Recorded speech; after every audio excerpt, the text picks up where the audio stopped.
What you are thinking about someone else can actually have a big effect on the outcome of their success. If you want to know how that works, stick around and I'll tell you how.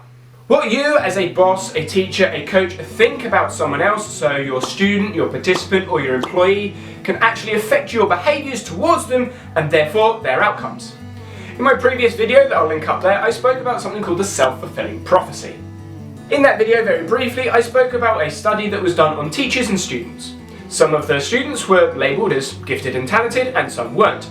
The teachers were told this group were gifted and this group weren't. There was no objective difference between the two, that was just the labels they were given. And at the end of the year of study, those students that were labelled gifted for no objective reason actually came out with better grades. If you want to find out more details about that study, go look at the previous video, and in this video what we're going to do is expand on that idea. What that example does show though is the idea that a schema or your thoughts can affect your expectations and therefore your behaviours, which can affect outcomes.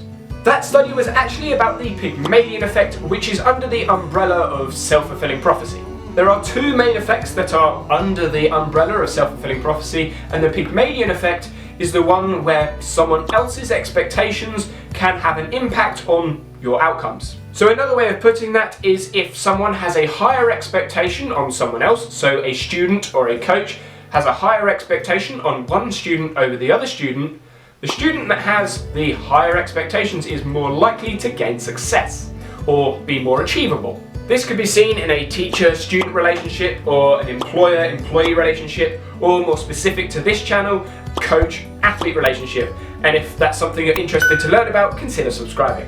So if the coach has higher expectations of one athlete over another athlete for reasons we're going to discuss in a minute, the individual that has the higher expectations from the coach is more likely to see more improvement and success. So the way these schemas are built up from the coach onto the athlete can be seen in lots of different ways. Some of those ways are tryouts or selection events or selection camps. So let's take a player, they go to a selection camp, an academy, whatever it is, and the coaches there that are looking for selection see the players maybe for the first time. What the coaches will do is build up from the information that they get, from how long they've been watching them, what they know about them, and they'll build up some expectations, build up the schema around each individual athlete. Obviously, all of these events are limited by time and the amount of individuals that are there, so each schema is going to be slightly biased depending on who the coach is attracted to watching for whatever reason. But understandably, people and therefore the coaches will be creating assumptions about what they're seeing on that specific day, which will form the schema that they have around expectations of those players. Now, when we look at the selection process, it's a massively complex topic to talk about. Talent identification is a huge area that I'll be talking about in future videos, so I'm not going to cover that in massive depth, but coaches will tend to favour those that are skilled already, technically or tactically skilled, or physically dominant over the other individuals. It's just the way our bias is. I'm sure you've seen lots of examples of this before, where you see the big rugby player that looks really good on the field just because he's pushing everyone out of the way. Or you've seen football players that are really technically gifted, maybe that's because they've done way more training than other people. At that point in time, they looked better than someone else, but does that mean that it favours one child over the other? This is where the selection process in academy or selection programs could bias those first quarter children, like we've been talking about in the relative age effect videos. Have a look at the link up there, I think it's up there, for those videos. So the selection bias towards those individuals from the first quarter, because they are more physically and cognitively able, will therefore heighten your expectations on those individuals, and because we've spoken about heightened expectations then leading to more performance, those first quarter individuals not only have this advantage of maturation, but have the Pygmalion effect for them as well, given to them by the coach. Another example of this schema being developed could be in the first 11, the first 13, 15, or just the top squad, the A team over the B team. If you take that A team or B team or squad over recreational, you are more likely to expect more from the squad members, the first 11, the A team, than the recreational and the rest. So just because they're in a different group, you may have different expectations as a coach on those individuals. And what we know about the Pygmalion effect is if you have higher expectations, so say you have a squad and recreational, if you have higher expectations of those squad, you're likely to treat them differently and behave differently towards them, therefore making them better already.